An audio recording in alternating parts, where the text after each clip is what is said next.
justement pardon, Seigneur. Qu'il nous purifie, qu'il bénisse notre assemblée, qu'il nous donne à avoir un cœur reconnaissant par la puissance même de sa miséricorde. Je confesse à Dieu Tout-Puissant. Je reconnais devant mes frères que j'ai péché en pensée, en parole, par action et par omission. Oui, j'ai vraiment péché. C'est pourquoi je supplie la Vierge Marie, les anges et tous les saints, et vous aussi, mes frères, de prier pour moi le Seigneur notre Dieu. Que Dieu Tout-Puissant nous fasse miséricorde, qu'il nous pardonne nos péchés et nous conduise à la vie éternelle.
Prions le Seigneur. Dieu qui a donné à Saint Jean-Paul II comme pasteur à ton Église, tu l'as doté d'une vertu et d'une science admirables, tandis que nous honorons de ses grands mérites. Accorde-nous de vivre dans ce monde en ne faisant que du bien et de nous tenir en ta présence avec un cœur brûlant d'amour. Par Jésus le Christ notre Seigneur, qui vit et règne avec toi dans l'unité du Saint-Esprit, un seul Dieu pour des siècles des siècles.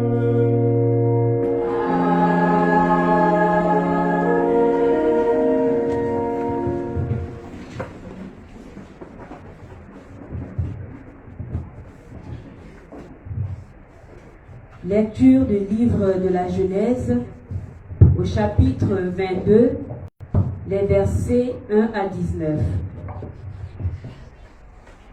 En ces jours-là, Dieu mit Abraham à l'épreuve.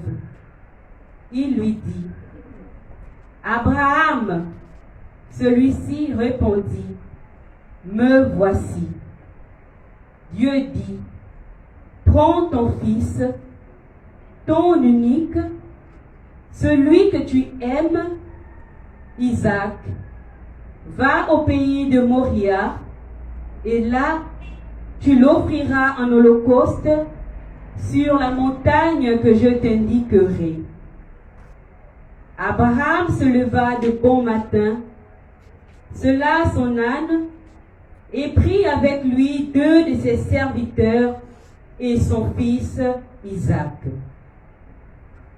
Il fendit le bois pour l'holocauste et se mit en route vers l'endroit que Dieu lui avait indiqué.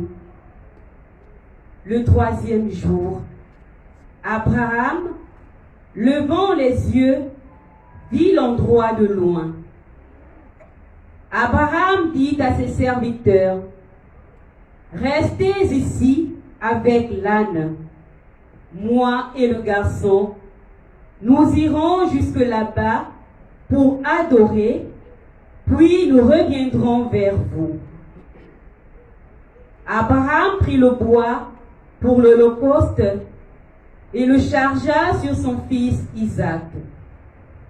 Il prit le feu et le couteau, et tous deux s'en allèrent ensemble. Isaac dit à son père Abraham, « Mon père !» « Eh bien, mon fils ?»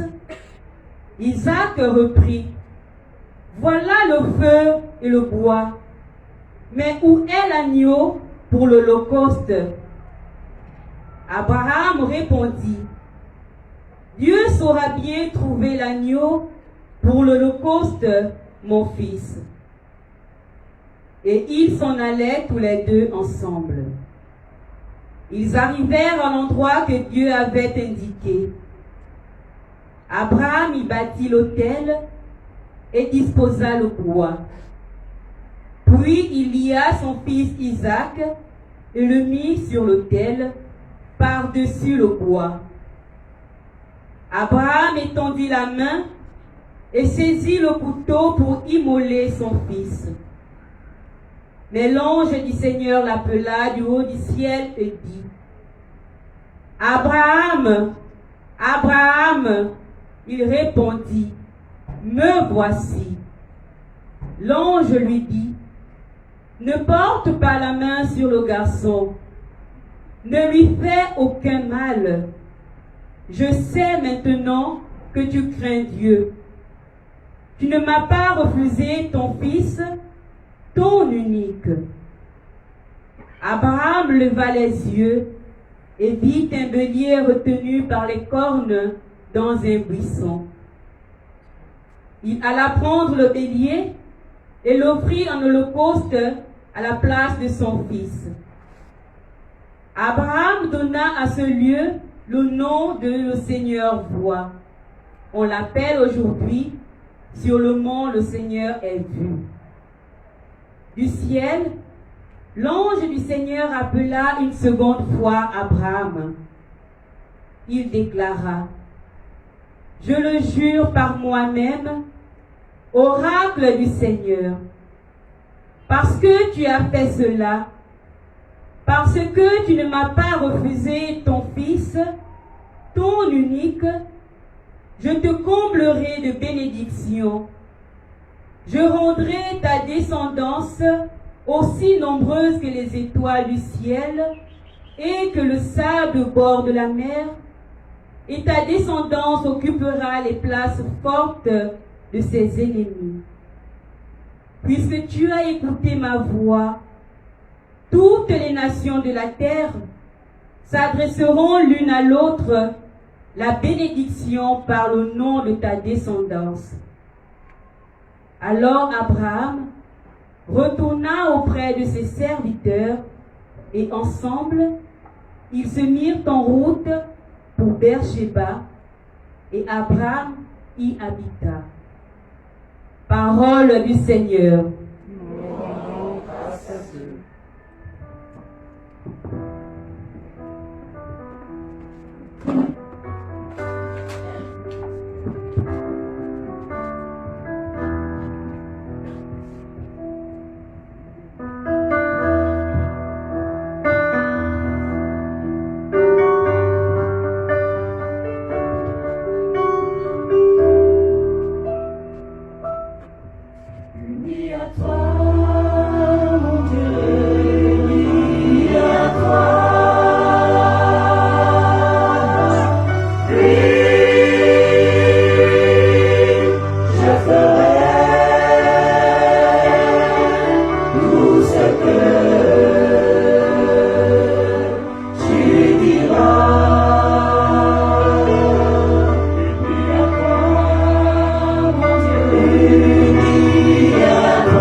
Ainsi vous serez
soit avec vous. Et avec votre esprit. Évangile de Jésus-Christ selon saint Matthieu.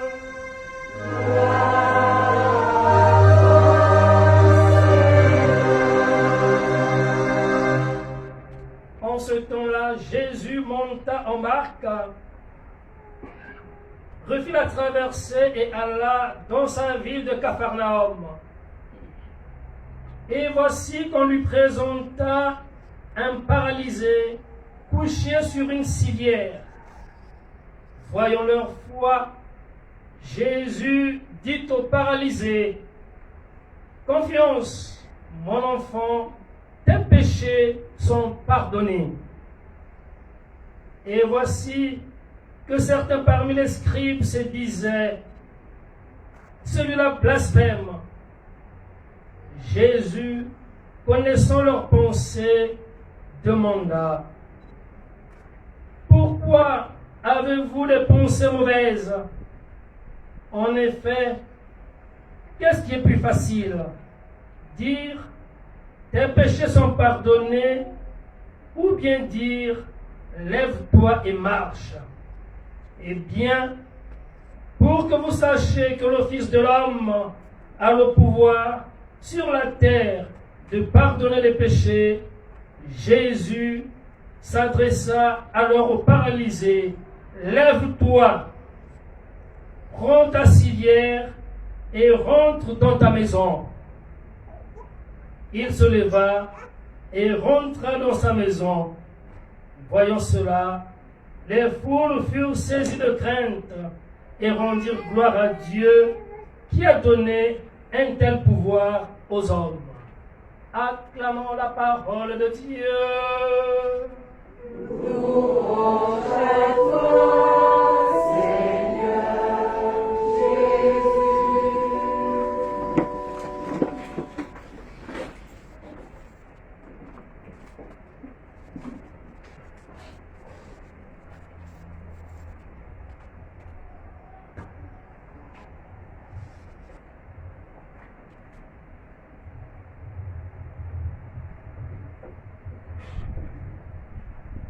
Voyons leur foi, Jésus dit au paralysé: Confiance, mon enfant, tes péchés sont pardonnés. Chers frères et sœurs, filles et fils bien-aimés du Père,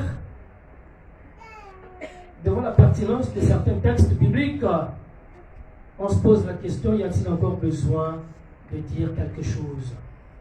Mais comme la parole de Dieu est toujours d'actualité, elle nous apporte un ferment nouveau et que c'est une exigence de la tradition liturgique de toujours faire une prédication.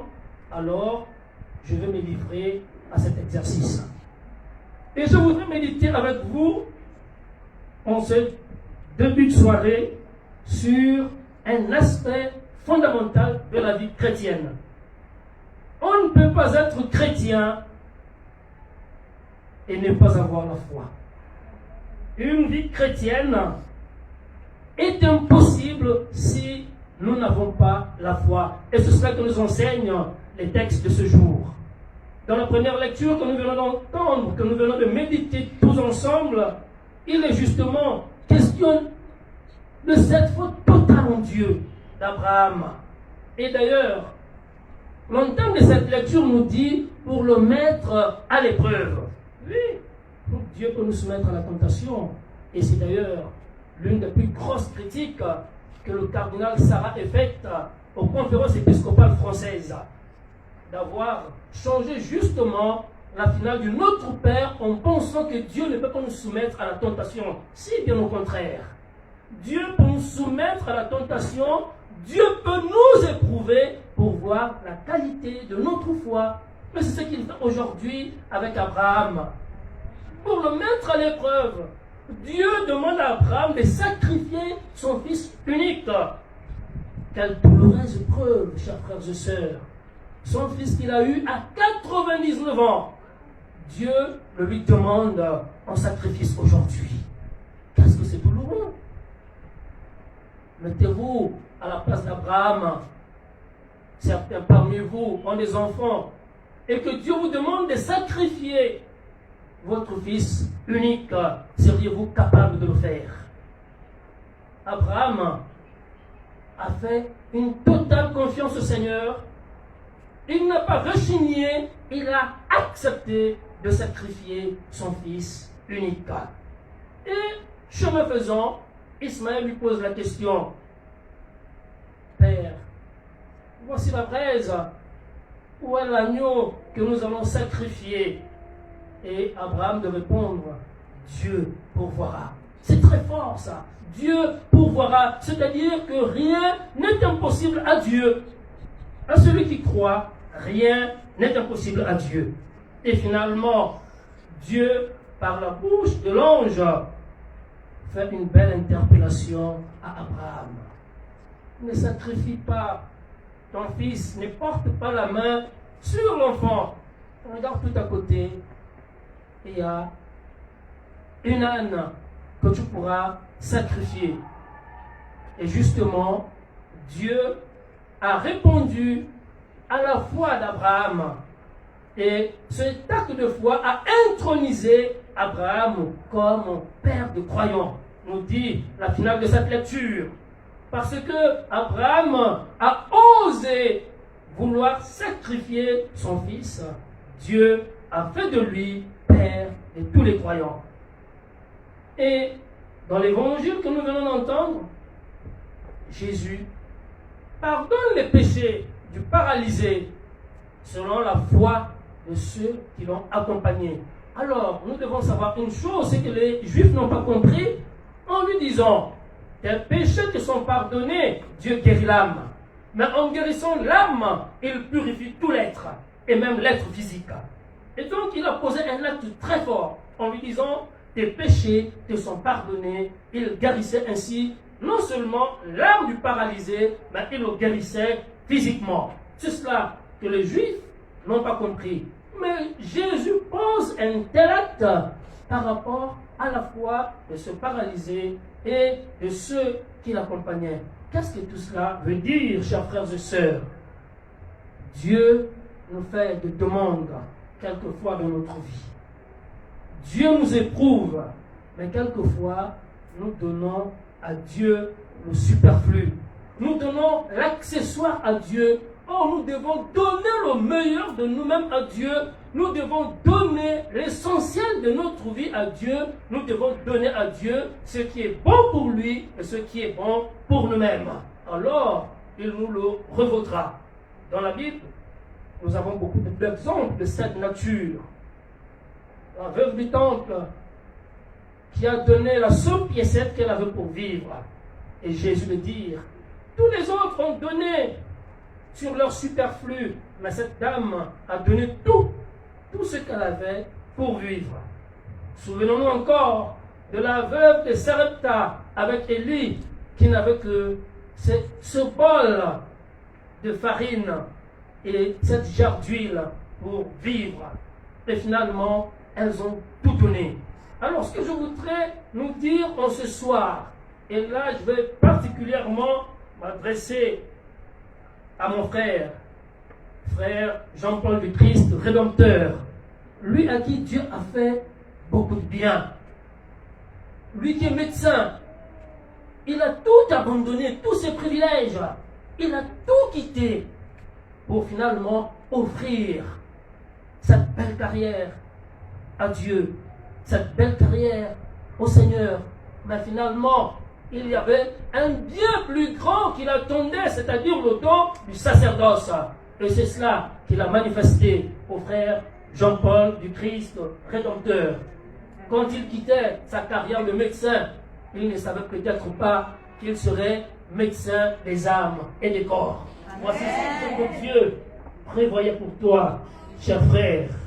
Et oui, frère Jean-Paul du Christ Rédempteur, je me souviens, c'était en 2004. Effectivement, ce beau petit témoignage que tu venais de faire à l'entame de cette célébration eucharistique, alors que tu venais d'avoir ton baccalauréat. Mon frère Georges et moi, en stage au petit séminaire, nul ne savait que ce jour, à l'autel du Seigneur, nous offrirons le sacrifice. pur et parfait, le sacrifice de Jésus-Christ qu'offrit Melchisédek. Merci mon frère pour cette totale confiance au Seigneur. Chers frères et sœurs, filles et fils bien-aimés du Père, Dieu a séduit frère Jean-Paul du Christ, Rédempteur, et il s'est laissé séduire. Vous aussi, Dieu a besoin de vous. Dieu vous demande ce qui est essentiel pour vous. Dieu vous demande ce que vous tenez à cœur, ce que vous pensez être le meilleur pour vous. Offrez-le lui, parce que vous ne savez pas ce qu'il vous réserve. Dieu ne peut pas nous demander ce qu'il y a de bon, de meilleur pour nous et nous laisser les mains vides. Sinon, il n'est plus Dieu. Dieu, il est Dieu parce qu'il nous manifeste toujours ce qui est bien, ce qui est bon, et le bien par excellence, c'est lui-même. Oui, chers frères et sœurs, offrons-lui nos vies, parce que quelquefois, nous tenons à nos vies, nous pensons que nos vies nous appartiennent essentiellement. Non, chers frères et sœurs, Saint Augustin le dit, Dieu nous a créés pour lui et c'est à lui que nous retournerons. Oui, et il me disait, Seigneur, je te cherche partout. Je ne t'ai pas trouvé alors que tu étais au-dedans de moi. Maintenant que je t'ai trouvé, mon cœur est sans repos tant qu'il ne demeure en toi. Chers frères et sœurs, filles et fils bien-aimés du Père, mettons notre confiance en Dieu, manifestons-lui notre foi, offrons-lui le meilleur de nous-mêmes et nous ne serons pas déçus. Dieu nous attend, Dieu nous donne rendez-vous, Dieu nous tend des perches, saisissons-les, alors nous vivrons avec lui et auprès de lui pour l'éternité. Et je pense que c'est cette expérience que nos frères Jean-Paul, le Christ Rédempteur, est en train de vivre avec le Christ qu'il a appelé les ténèbres de sa vie à son admirable lumière. Et pour terminer, je voudrais nous faire rappeler que toute Genèse est un commencement. Toute Genèse est un commencement. Et justement, la première lecture que nous venons de méditer est tirée du livre de la Genèse, c'est-à-dire le commencement de la Bible et finalement le commencement de la vie d'Abraham. Abraham a 99 ans, qui vient d'avoir un fils et qui veut le sacrifier parce que Dieu le met à l'épreuve. Ben, c'est un commencement. C'est une nouvelle vie pour lui. Et aujourd'hui, frère Jean-Paul du Christ Rédempteur est en train de vivre une nouvelle Genèse. C'est-à-dire qu'il est en train de commencer ses premiers pas dans le sacerdoce. C'est un début. Et ce début qui commence peut-être bien, avec des applaudissements, mon frère, tiens-toi bien. C'est aussi des difficultés qui s'ouvrent à cette vie belle, noble, mais astreignante. Oui, chers frères, aujourd'hui, ceux qui t'acclament, parmi eux, certains te jetteront des pierres. Souviens-toi de notre Maître Jésus-Christ. Quand il rentrait le jour de rameaux à Jérusalem, les gens applaudissaient, étendaient les rameaux et criaient Hosanna au fils de David. Les mêmes, le vendredi saint, ont crié crucifiez-le, que son sang retombe sur nous et sur nos enfants.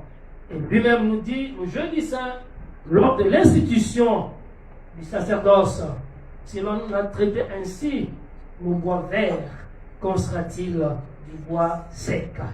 Donc mon frère, je t'invite à beaucoup de lucidité.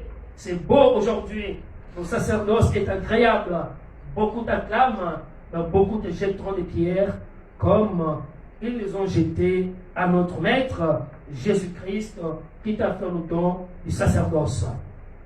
Mais en même temps, au milieu de toutes ces difficultés, prie pour tes ennemis, comme nous le recommande encore le Christ. Aimez vos ennemis et priez pour ceux qui vous persécutent. Que le Christ seul, toi, soit ton modèle du sacerdoce. Nous n'avons pas un autre modèle du sacerdoce que le Christ lui-même. Même pas tes supérieurs. Même pas tes supérieurs, mais que seul le Christ soit ton modèle du sacerdoce. Et comme j'aime bien l'ancienne d'ouverture du temps de carême, les yeux fixés sur Jésus-Christ, entrant dans le combat de Dieu. C'est à cela que je t'invite aujourd'hui, en rendant grâce avec tes anciens compagnons de la cuge.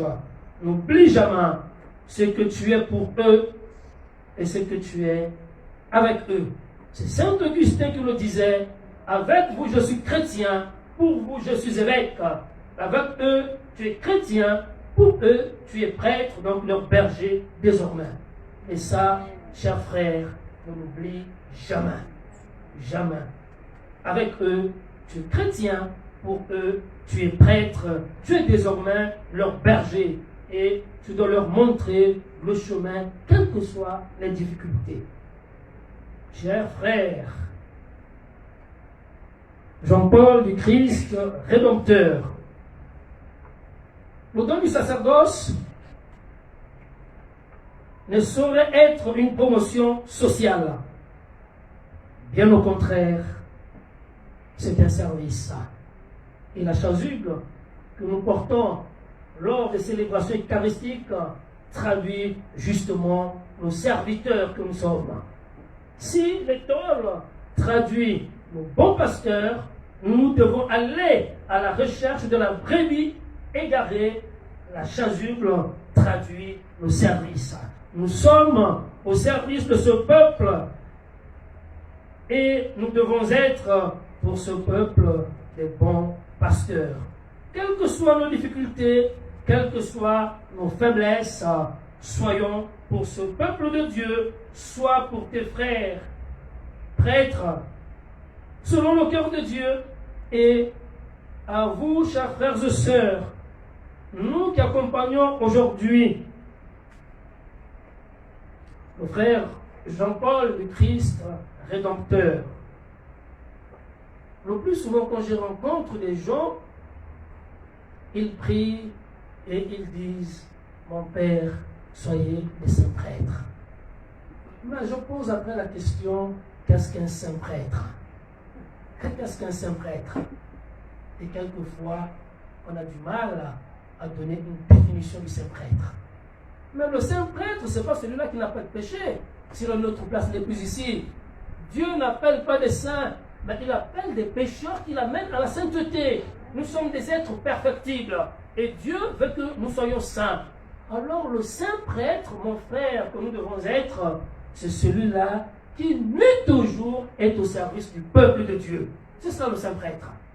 Le saint prêtre, ce n'est pas celui-là qui n'a pas de péché, mais le saint prêtre, c'est celui-là qui doit être résolument au service du peuple de Dieu qui lui a été confié. Et c'est à cela que je t'invite. Je prierai pour toi, afin que tu sois un saint prêtre. Donc ce prêtre qui doit être nuit et jour au service du peuple de Dieu. Donc vous aussi, en priant pour lui, priez pour qu'il soit un saint prêtre, d'accord? Mais le saint prêtre, c'est celui-là qui doit servir. Et non celui-là qui doit être servi. Voici ce que je vous demande en priant pour lui. Prions donc les uns pour les autres, afin qu'au cours de cette célébration eucharistique, que Dieu nous fasse la grâce d'être des authentiques chrétiens, c'est-à-dire des chrétiens qui mettent leur foi en Dieu, des chrétiens qui s'abandonnent totalement au Seigneur. Prions les uns pour les autres, afin que nous puissions offrir à Dieu le meilleur de nous-mêmes, l'essentiel de notre vie et pourquoi pas notre vie. Prions pour frère Jean-Paul du Christ Rédempteur, afin que Dieu rende fructueuse sa mission. Prions pour lui, afin qu'il soit un chrétien authentique, un saint prêtre, toujours en tenue de service.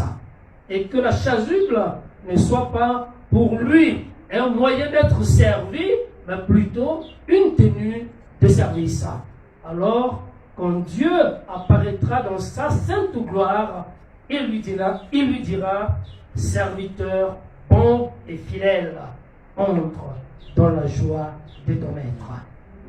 Voici ce que je souhaite pour toi, cher frère, et voici ce que nous devons lui souhaiter pour son ministère. Amen. Amen.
Dans une prière unanime, chers frères et sœurs, faisons monter vers le Seigneur notre supplication pour tous les hommes, afin que tous puissent mener une vie calme et paisible et parvenir au bonheur éternel.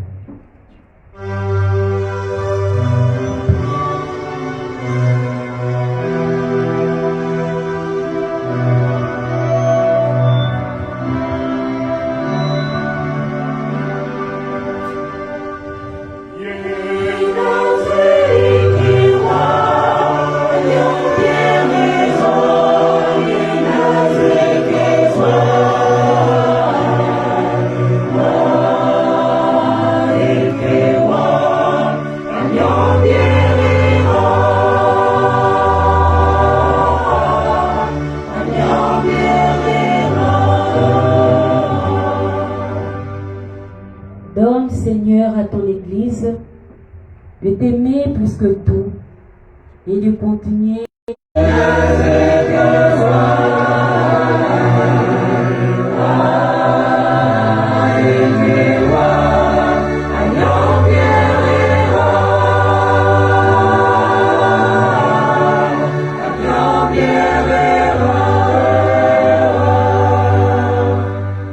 Donne, Seigneur, aux dirigeants du monde et à ceux de notre pays, le Gabon en particulier, de toujours t'invoquer dans le processus de prise de décision pour le bien-être des peuples.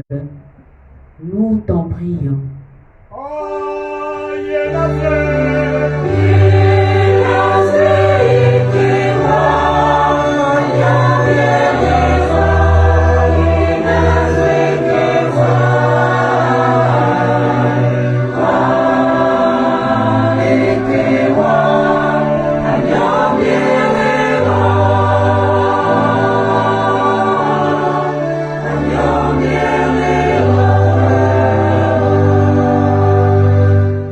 Donne, Seigneur, aux malades, aux prisonniers, aux opprimés, la capacité de croire en ta miséricorde.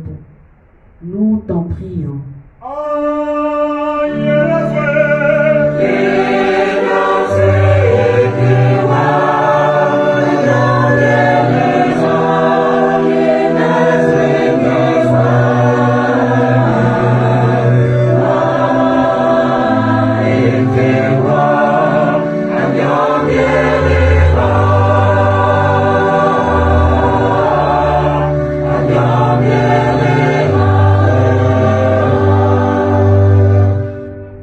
Donne, Seigneur, à ton Fils, frère Jean-Paul le Christ Rédempteur, de demeurer en toi tout au long de sa vie. Accorde-lui de toujours apporter par toi la guérison des corps et des âmes. Nous te prions.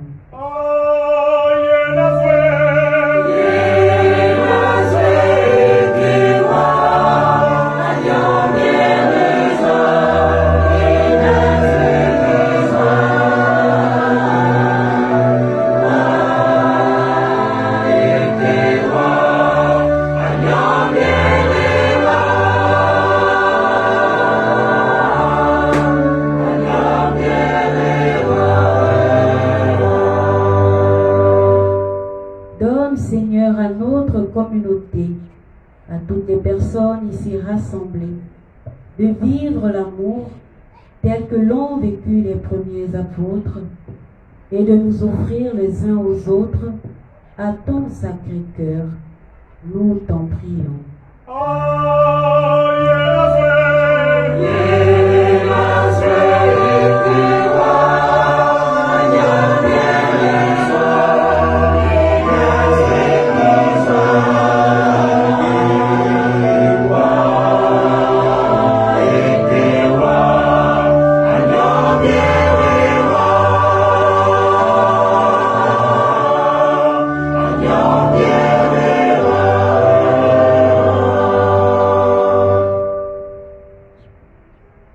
Dans un court instant de silence, faisons monter nos intentions les plus personnelles.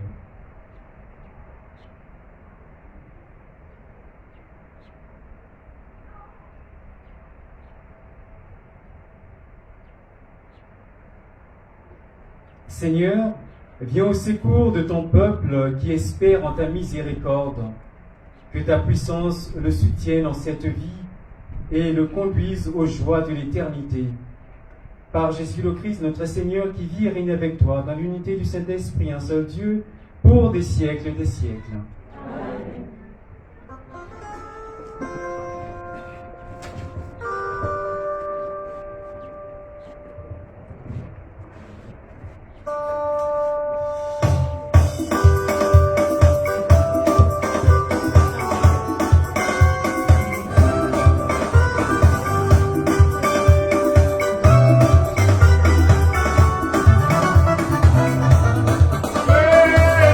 We know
Et rempli de sang.